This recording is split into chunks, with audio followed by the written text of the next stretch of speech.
నైసిగా ఒకసారి రారా. అత్త వస్తున్నా. ఏంటత్త? వచ్చి మీద పట్టురా, బరువు ఉన్నది.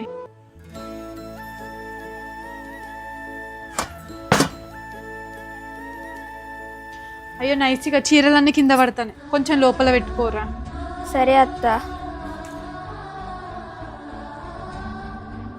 అరే నైసిగా ఆ చీర లోపల పెట్టి అక్కడ 4 బాటిల్ ఉన్నాయి, నింపి ఫ్రిడ్జ్లో పెట్టరా. సరే అత్త. ఏంటి మమ్మీ అత్త అన్ని పనులు నాకే చెప్తాంది, అందుకే నేను అమ్మమ్మ వాళ్ళ నీకు రానంట. ఏం మాట్లాడుతున్నారా నైస్గా? ఇంకా చిన్న చిన్న పనులు కూడా చేసి పెట్టావా? మన ఇంటికన్నా అయితే ఏస్తావు కదా. మనం వచ్చినప్పుడు కొంచెం పని ఎక్కువ ఉంటుంది. అత్త చెప్పిన తర్వాత చేసుడు కాదు, చెప్పక ముందే అత్త నేను ఏమైనా హెల్ప్ చేయాలా అని అడగాలి. ఆడపిల్లలు చిన్నప్పటి నుంచి పని చేస్తేనే పెద్ద అయిన తర్వాత ఇబ్బంది ఉండదు. అయినా అత్తకు పని చెప్పుడు ఇష్టమారా?